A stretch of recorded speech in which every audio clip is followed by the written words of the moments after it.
The sound of washing machines was the soundtrack of her childhood. That constant hum, the tumbling of clothes, the beeping timers, these were the sounds that filled her world every single day. Her name was May, and she was 12 years old. She lived with her parents in a tiny apartment that sat right above their family's laundromat in a part of the city where dreams didn't come easy. Their building was old. The walls had cracks that her father tried to cover with tape. The ceiling had water stains from the apartment above, and the stairs creaked so loud that you could hear someone coming from a mile away. But it was home. It was all they had. May's parents had moved to this country before she was born. They came with almost nothing, just 2 suitcases, and a lot of hope. Her father used to tell her stories about those early days, how they slept on the floor of a friend's living room for months, how her mother worked 3 jobs while pregnant with May, how they saved every single penny until they could finally open the laundromat. "This place," her father would say, patting the old washing machines like they were family pets. "This place gave us everything. Never forget that." And May never did. She understood, even at 12, that her parents had given up their own dreams so that she could have a chance at hers. Her mother had been a teacher back in their home country. Her father had studied engineering. But here, in this new land, their degrees meant nothing. So they washed other people's clothes. They folded other people's shirts. They smiled at customers who sometimes looked right through them like they weren't even there. May helped out every day after school. She would rush home, drop her backpack by the door, and get straight to work, sorting lights from darks, loading machines, folding towels into perfect squares just the way her mother taught her. Some kids her age were at soccer practice or piano lessons. May was at the laundromat, and she never complained. Not once. But there was something else in May's life. Something secret. Something that made her heart beat faster, and her eyes light up in a way that nothing else could. Music. It started when she was 9 years old. A customer had left behind an old radio, and May's father let her keep it. She would listen to it late at night, under her blanket, with the volume turned so low that she had to press her ear right against the speaker. And one night, she heard something that changed everything. It was a violin. Just a single violin, playing a piece so beautiful that May forgot to breathe. The notes climbed high and then dove low. They danced and cried and laughed all at once. When the piece ended, May had tears running down her face, and she didn't even know why. From that moment on, she was obsessed. She watched videos of violinists on the old tablet her parents used for the laundromat's accounts. The screen was cracked, and sometimes it froze. But May didn't care. She watched the same performances over and over. She studied the way the musicians held their bows, the way their fingers moved across the strings, the way they closed their eyes and let the music pour out of them like water from a broken dam. She wanted that. She wanted it more than she had ever wanted anything. But violins cost money. Lessons cost money. And money was something her family did not have. May knew better than to ask. She saw how her mother counted coins at the end of each day.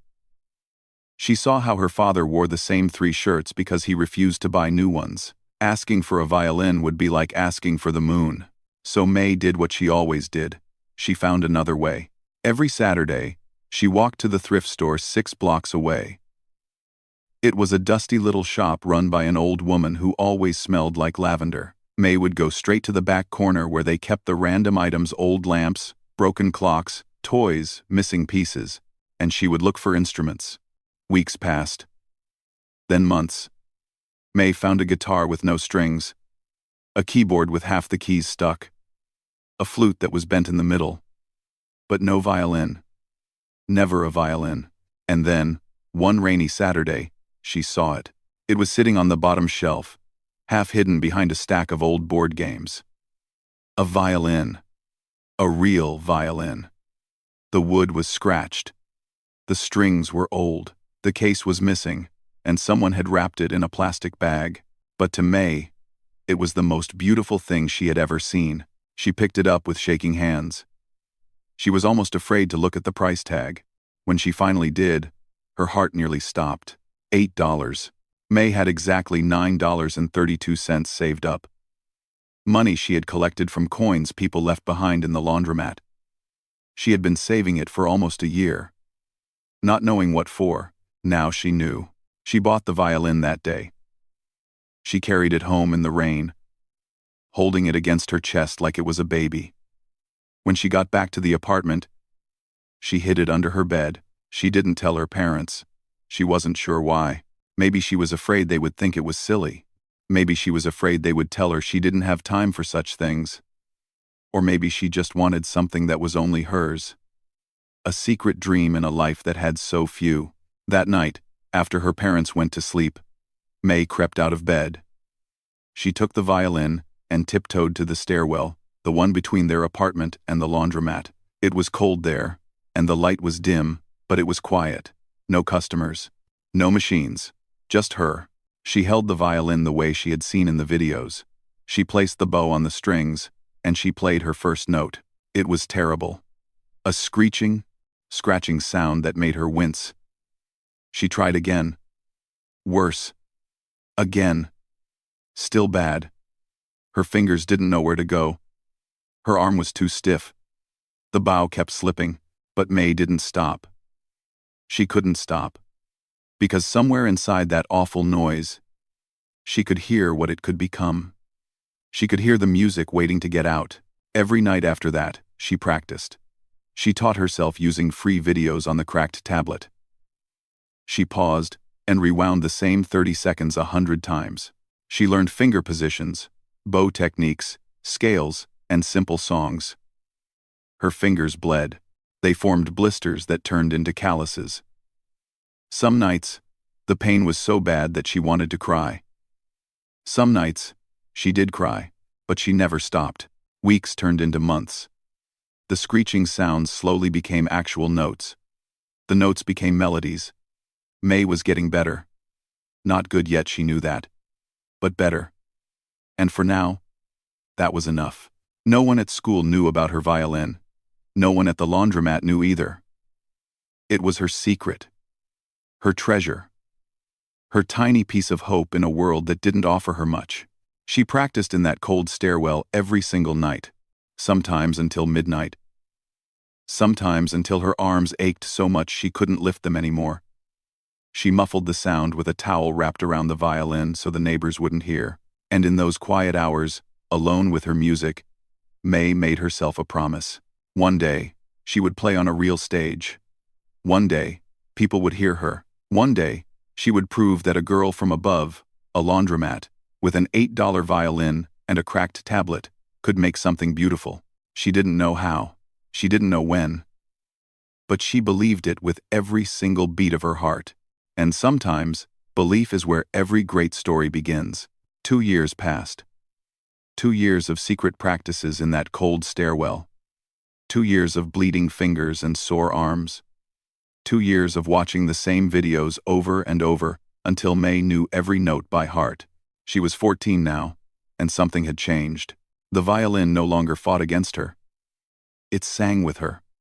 The scratchy, painful sounds of those early days had transformed into something real, something beautiful, but still, no one knew.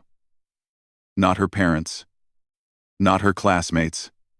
Not a single person in the world. May's violin remained her secret, hidden under her bed during the day and alive only in the quiet hours of the night. At school, May was invisible. She wasn't popular. She wasn't unpopular either. She was just there, the quiet girl who sat in the back row, who never raised her hand, who ate lunch alone in the corner of the cafeteria. She had one friend, a girl named Lynn, who sat next to her in math class. Lynn was shy too. And they didn't talk much. But sometimes they shared snacks, and that was enough. The popular kids at school were like a different species. They wore expensive clothes and carried phones that cost more than May's family made in a month. They had perfect hair and loud laughs, and walked through the hallways like they owned the place. And maybe they did. Their parents donated money to the school. Their names were on plaques in the gymnasium. They took piano lessons and ballet classes, and spent their summers at fancy camps. May stayed away from them. She had learned early on that girls like her were better off unseen, but then came the announcement that changed everything. It was a Tuesday morning. The principal's voice crackled through the speakers during homeroom, and everyone groaned the way they always did when announcements came on. But this time, May listened. Attention, students. This year, our school has been selected to participate in the citywide Young Artists Showcase. This is a prestigious event attended by talent scouts, music school representatives, and members of the arts community. Students who wish to audition will have the opportunity to perform in front of judges right here at our school. The top performers will go on to represent us at the citywide competition. May's heart stopped. Auditions will be held in 2 weeks in the school auditorium. Sign-up sheets will be posted outside the main office starting today. We encourage all talented students to participate. This is a wonderful opportunity to showcase your abilities. The speaker clicked off, and the classroom filled with chatter. Kids were already talking about who would audition. The usual names came up. The girl who had been taking piano since she was 4, the boy whose parents had bought him a $3,000 guitar, the twins who did a singing duet at every school event. May sat frozen in her seat. Her hands were shaking under her desk. This was it. This was the chance she had been waiting for. Without even knowing she was waiting.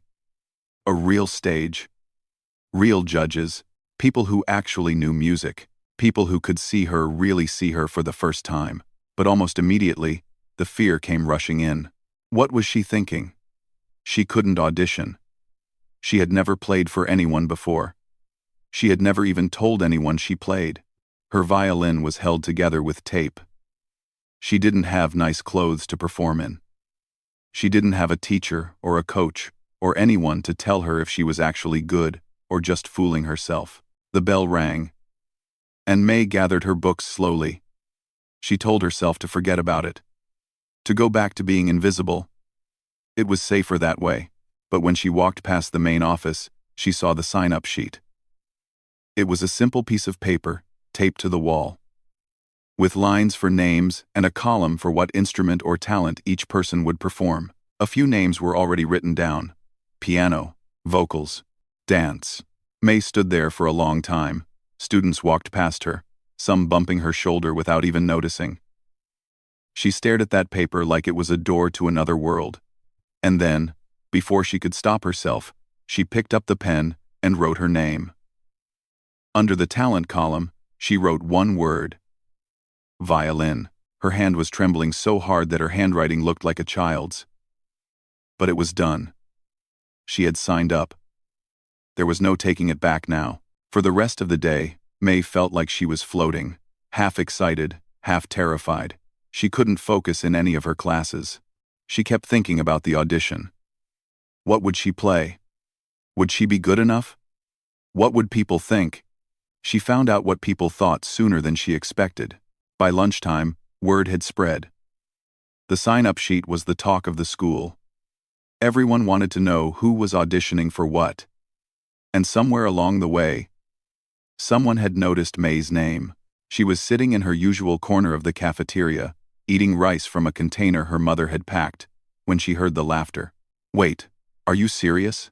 The laundry girl signed up? May looked up.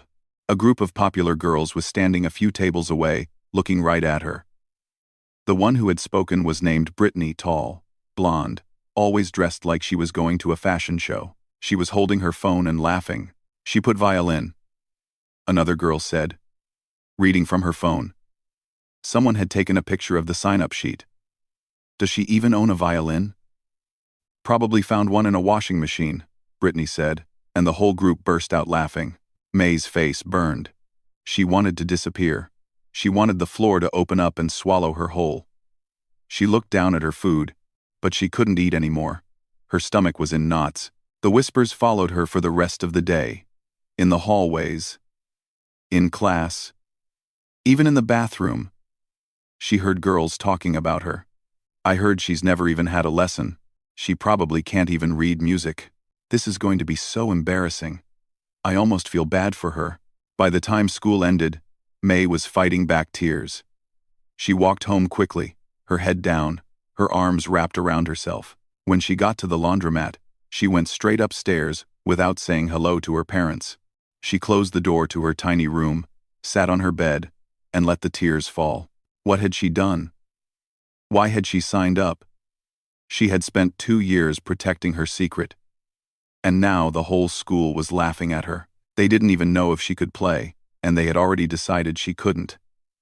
Because of where she lived, because of what her parents did, because she wasn't one of them. For a moment, she thought about going back to school tomorrow and erasing her name. It would be so easy. Just pretend it never happened. Go back to being invisible. But then her eyes fell on the violin case under her bed. The case she had found at a garage sale for $2. The case held together with duct tape and hope. She pulled it out. She opened it. And she looked at the instrument that had been her companion for 2 years. The scratched wood.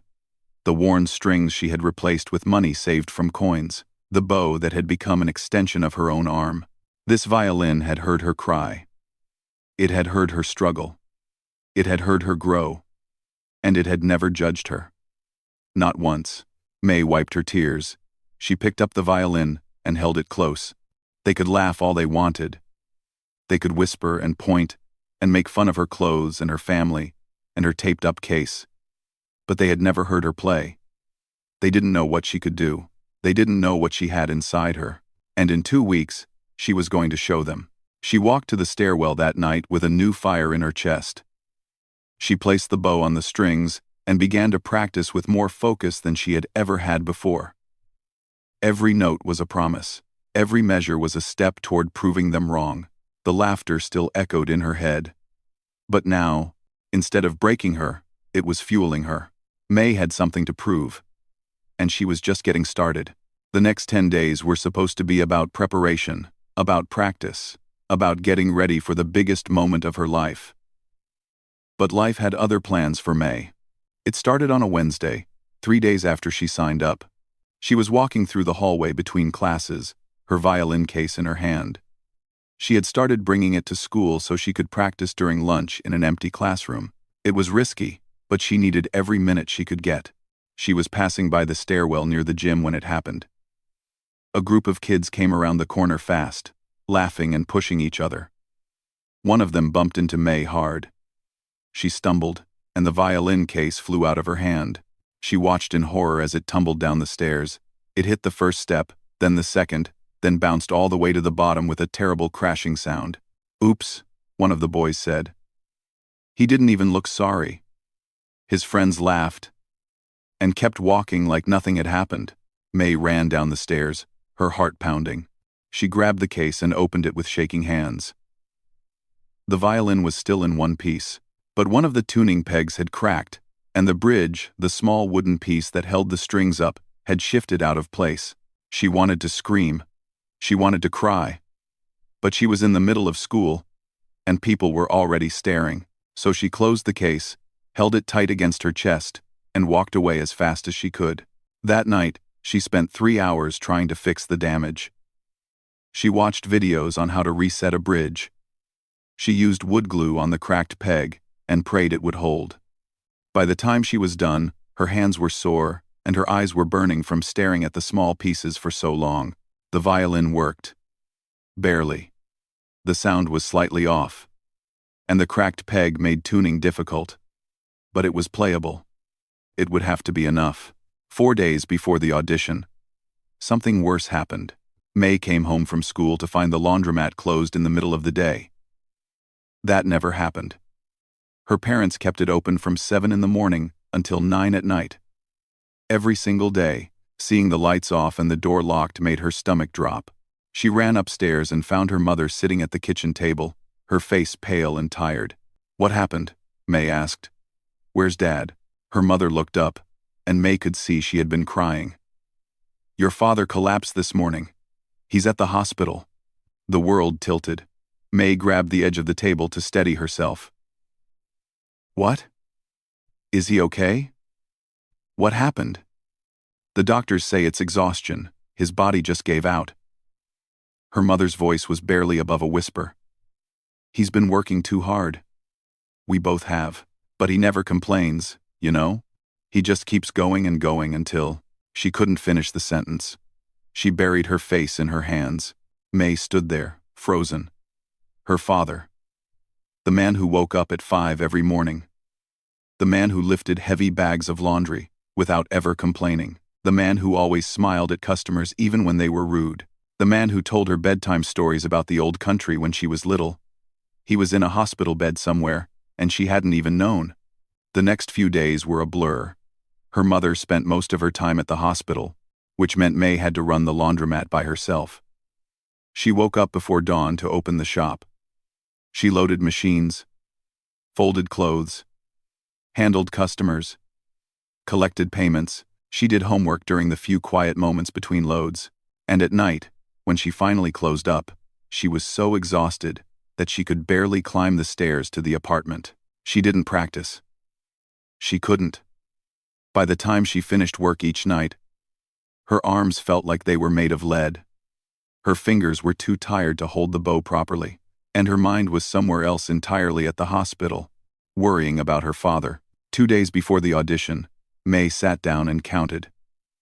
She had missed 4 full nights of practice. 4 nights when she should have been perfecting her piece. 4 nights when the other performers were probably rehearsing with their private teachers in their nice houses with their expensive instruments. The gap between them and her had never felt wider. Her father came home from the hospital the day before the audition. The doctors said he needed rest. Lots of rest. No heavy lifting. No long hours. May watched her mother help him up the stairs, and he looked so small. So fragile. Nothing like the strong man who used to carry her on his shoulders when she was little. That night, May didn't even try to practice. She sat in her room, staring at the violin case, feeling like the whole world was pressing down on her chest. What was the point? She was going to walk onto that stage tomorrow and embarrass herself in front of everyone. The popular kids would laugh. The judges would shake their heads. And her parents who had sacrificed everything for her, would see their daughter fail. Maybe it was better not to go at all. Maybe she should just stay home and help with the laundromat. That was the responsible thing to do. The safe thing. She was about to put the violin away for good when she heard a knock on her door. It was her mother. She looked exhausted, with dark circles under her eyes, and her hair pulled back in a messy bun. But she was smiling. "Can I come in?" May nodded, and her mother sat down on the edge of the bed. "I know about your violin," her mother said softly. May's eyes went wide. "What? How?" "I've known for a while. You're not as quiet as you think." Her mother smiled. "I hear you practicing at night." In the stairwell, May felt her face flush with embarrassment. All this time, she thought her secret was safe. All this time, her mother knew. "Why didn't you say anything?" May asked. "Because I wanted you to have something that was yours. Something that belonged only to you." Her mother reached out and took May's hand. "This life we have, the laundromat, the long hours, the struggle, it's hard. I know it's hard. And I wanted you to have a place where none of that existed. Even if it was just for a few hours at night." Tears were forming in May's eyes now. She tried to blink them away, but they kept coming. "I'm scared," she admitted. "I don't think I can do it. I haven't practiced in days. My violin is broken. And everyone at school thinks I'm a joke." Her mother squeezed her hand tighter. "Listen to me," she said. "Those kids at your school, they laugh because they have never had to fight for anything. Everything has been given to them. But you? You know what it means to struggle. You know what it means to work for something with your own hands. That is not weakness, May. That is your power." May looked at her mother through her tears. "You have already done the impossible," her mother continued. "You taught yourself to play an instrument. With no teacher. No lessons. Just a broken tablet and a heart full of dreams. Do you have any idea how remarkable that is?" May had never thought about it that way. She had always focused on what she didn't have, the things she was missing, the disadvantages. She never stopped to think about what she had accomplished against all odds. "Tomorrow, you go to that audition," her mother said firmly. "You walk onto that stage with your head held high, and you show them who you are. Not the girl from the laundromat, not the girl with the taped-up violin. You show them a girl who refused to give up. A girl who fought for her dream when everything was against her." Her mother stood up and kissed May on the forehead. "I believe in you," she whispered. "I always have." After her mother left, May sat alone in the silence for a long time. Then she reached under her bed and pulled out her violin. She walked to the stairwell one more time, and she played until midnight, not because she thought she could win, but because she finally understood that showing up was already a victory. Tomorrow, she would face them all, and whatever happened, she would face it standing tall. The morning of the audition arrived cold and gray. May woke up before her alarm, her heart already racing. She had barely slept. Every time she closed her eyes, she saw the auditorium, the stage, the judges, the faces of everyone who expected her to fail. She got dressed slowly. She didn't have performance clothes like the other kids would. No fancy dress, no shiny shoes. She put on the nicest thing she owned, a simple white blouse her mother had bought her for a school photo last year, and a dark skirt that was slightly too big. She looked at herself in the small mirror on her wall. She looked plain, ordinary, nothing special. But then she picked up her violin case, and something shifted inside her. This instrument had been with her through everything. Late nights, bleeding fingers, tears of frustration and moments of pure joy. It didn't matter what she looked like. What mattered was what she could do. Her father was sitting at the kitchen table when she came out. He still looked weak, but he had insisted on waking up early to see her off. "Come here," he said, his voice tired but warm. May walked over, and he took her hands in his. His palms were rough, from years of hard work, calluses on top of calluses. "You know what I see when I look at you?" he asked. May shook her head. "I see the bravest person I know." He smiled, and his eyes were wet. "Whatever happens today, I want you to remember that. You are brave, May. Braver than I ever was." She hugged him tight, careful not to squeeze too hard because he was still recovering. Then her mother walked her to the door and handed her a small paper bag. "Lunch," her mother said. "You need to eat. Promise me." "I promise." Her mother touched her face gently. "Go show them." The walk to school felt longer than usual. Every step brought her closer to the moment she had been dreading and dreaming about for weeks. By the time she reached the building, her hands were shaking. The auditorium was buzzing with activity. Students were everywhere, warming up their voices, tuning their instruments, stretching for dance routines. May found a quiet corner and sat down with her violin case on her lap. She didn't open it. She just held it and tried to breathe. The auditions were scheduled in alphabetical order, and May's last name put her somewhere in the middle.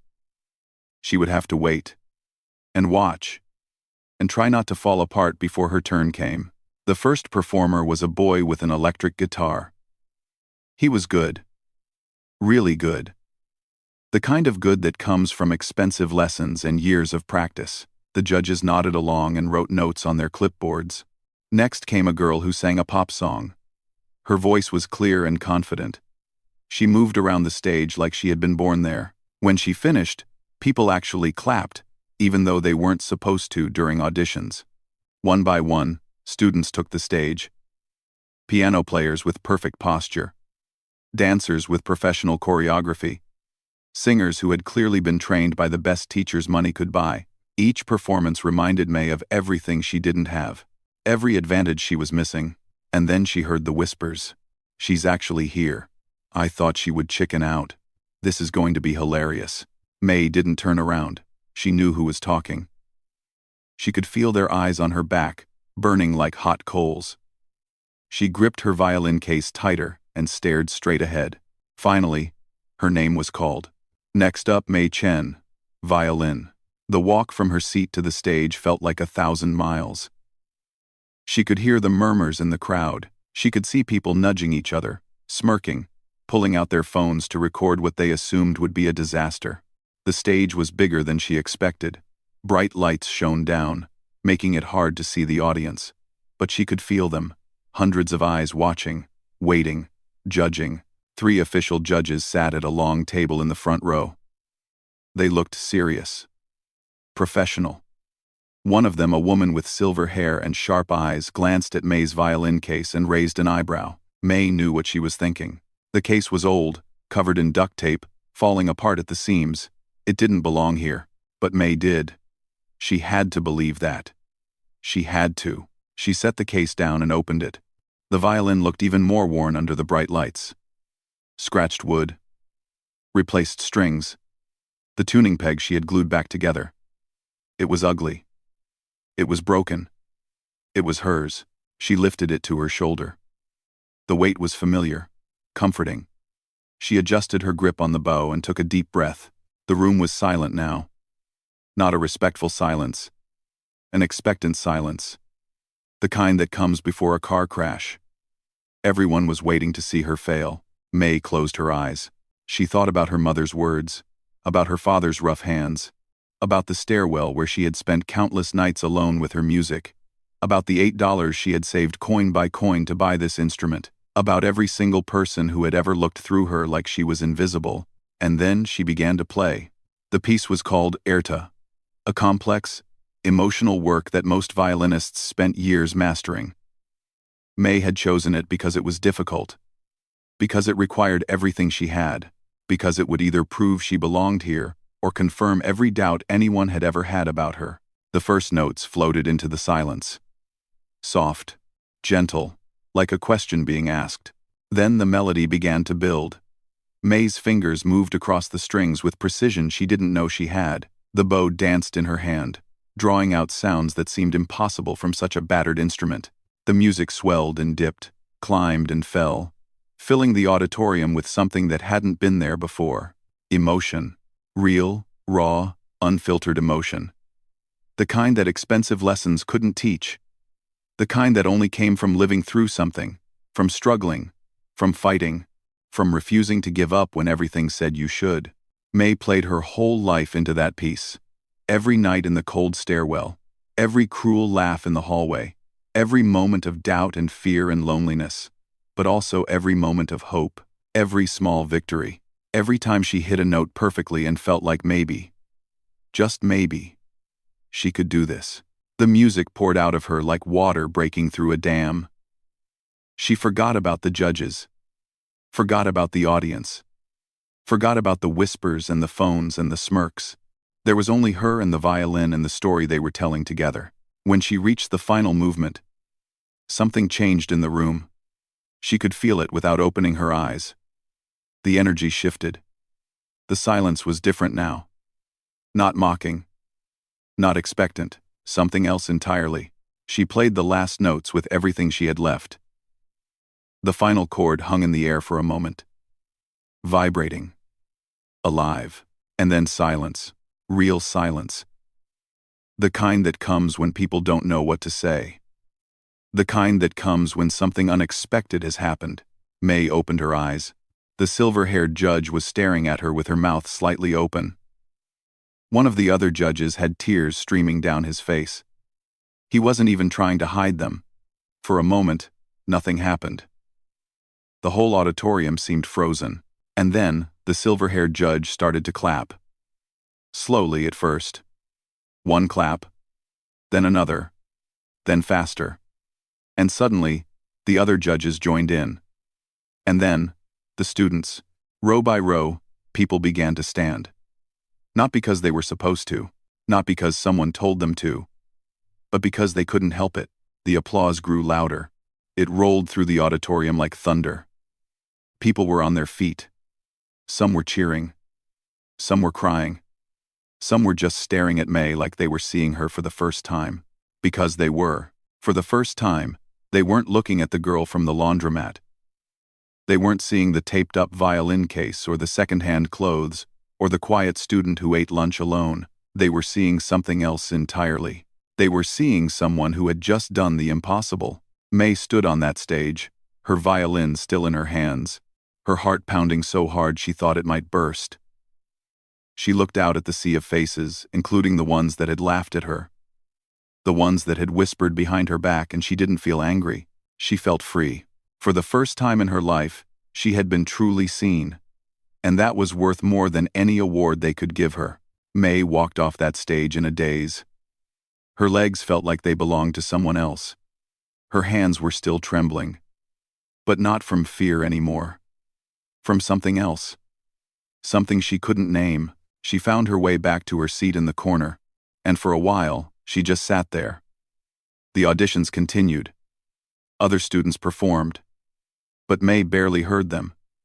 Her mind was somewhere far away, replaying what had just happened. The music, the silence, the applause, it all felt like a dream. When the last performer finished, the head judge, the silver-haired woman, stood up and addressed the room. "We will take a short break to deliberate," she announced. "Please remain in the auditorium. Results will be announced in 30 minutes. 30 minutes. May didn't know how she would survive 30 minutes. Students broke into groups, chatting nervously, checking their phones, pacing back and forth. A few of them glanced at May. But the looks were different now. Not mocking. Not cruel. Something had shifted, and everyone could feel it. One girl walked over to May. It was Lynn, her only friend. The quiet girl from math class. Lynn sat down next to her without saying anything. She just reached over and squeezed May's hand. That small gesture meant more than 1,000 words. The 30 minutes felt like 30 hours. May watched the clock on the wall, counting every second. Her stomach was in knots. Part of her wanted to run away before the results were announced. What if she hadn't been good enough? What if the judges had just felt sorry for her? What if the applause was just politeness and nothing more? But she stayed. She had come this far. She wasn't going to run now. Finally, the judges returned to their seats. The silver-haired woman stood up again, holding a piece of paper in her hands. The room went completely silent. "First, I want to thank everyone who auditioned today," she began. "We saw tremendous talent. This was not an easy decision." May's heart was pounding so loud she was sure everyone could hear it. However, one performance stood out above the rest. Not just because of technical skill, although that was certainly impressive, but because of something deeper. Something that cannot be taught. She paused and looked around the room. Music is not just about hitting the right notes. It's about telling a story. It's about making people feel something. Today, one performer did that in a way I have rarely seen in my 30 years of judging competitions. May stopped breathing. The winner of this year's audition, who will represent our school at the citywide Young Artists Showcase, is May Chen. For a moment, May didn't move. She wasn't sure she had heard correctly. But then Lynn was shaking her arm, and people were turning to look at her. And suddenly, the reality hit her like a wave. She had won. She had actually won. May stood up on shaky legs and made her way to the front of the auditorium. The silver-haired judge was smiling at her, a real smile, warm and genuine. "Congratulations," the judge said, shaking her hand. "That was one of the most moving performances I have ever witnessed." "Thank you," May managed to whisper. Her voice didn't sound like her own, but the judge wasn't finished. She leaned closer so that only May could hear. "I'd like to speak with you after this. There's something I want to discuss." May nodded, not sure what to expect. The rest of the announcement was a blur. Other students received honorable mentions. People clapped politely. But May could barely focus on any of it. Her mind was spinning with questions. What did the judge want to talk about? Was something wrong? When the ceremony ended and students began filing out, the silver-haired judge approached May again. Up close, she looked kind but serious. The type of person who didn't waste words. "I'm going to be direct with you," the judge said. "I'm a professor at the city's Conservatory of Music.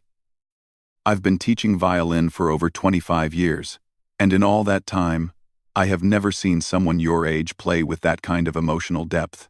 May didn't know what to say. She just stood there, clutching her violin case. "I spoke with the other judges during our break. We made some phone calls." The woman paused. "May, I'd like to offer you a full scholarship to our summer intensive program, and if you do well there, we can discuss a path to full enrollment at the conservatory." May's mouth fell open. A scholarship. To a real music school. The kind of place she had only ever dreamed about. The kind of place she thought was reserved for kids with money and connections, and every advantage she didn't have. I don't understand, May stammered. You don't even know me. You don't know where I come from. The judge smiled. Actually, I think I do. I can hear it in your playing. You've struggled. You've worked harder than most people ever will. And you've done it all on your own. She placed a hand on May's shoulder. That's exactly the kind of student we want. The kind who doesn't give up. May felt tears welling up in her eyes. She tried to hold them back, but it was no use. They spilled down her cheeks, and she didn't even care. Can I tell my parents first? She asked. Of course. Take all the time you need. Here's my card. Call me when you're ready. May took the card with trembling hands. She looked at it for a long moment, the embossed logo, the fancy lettering, the phone number that could change her entire life. She ran home faster than she had ever run before. When she burst through the door of the apartment, her parents were both there. Her father was resting on the couch, and her mother was folding laundry. They both looked up, startled. May? What happened? Is everything okay? May couldn't speak. She was out of breath, crying and laughing at the same time. She held up the business card and the certificate the judges had given her. I won, she finally managed to say. I won, and they offered me a scholarship, a real scholarship, to the conservatory. Her mother's hands flew to her mouth. Her father tried to stand up, even though he wasn't supposed to. May rushed over and hugged them both, and for a while, they all just held each other, crying together in that tiny apartment above the laundromat. I knew it, her mother kept saying through her tears. I knew it, I knew it, I knew it. Her father couldn't even speak. He just held May tight, his rough hands gripping her shoulders like he was afraid she might disappear. Later that night, after the phone calls to relatives and the celebratory dinner of homemade dumplings, May sat alone in the stairwell one last time. She held her violin, the same scratched, worn, $8 violin that had started it all. She thought about everything that had happened. The thrift store where she found this instrument. The nights she spent teaching herself to play. The laughter and the cruelty and the loneliness. The moment her violin case tumbled down the stairs. Her father in the hospital. Her mother's words about struggle being her power. All of it had led to this. She lifted the violin to her shoulder and played softly. Not a performance piece, just a simple melody. Something gentle and quiet. Just for herself. As she played, she made a new promise. Not just to herself this time, but to every kid out there who had a dream and no way to reach it. To every person who had been told they weren't good enough, smart enough, rich enough, lucky enough. She would keep playing, she would keep fighting, and she would use her story to show the world that talent doesn't care where you come from. That passion doesn't need permission. That dreams, real dreams, the kind you hold on to in the dark, can come true if you refuse to let them go. The stairwell was cold, just like it had always been. The light was dim. The paint was peeling. Nothing had changed, but everything had changed. May smiled and played on into the night. Her story was just beginning.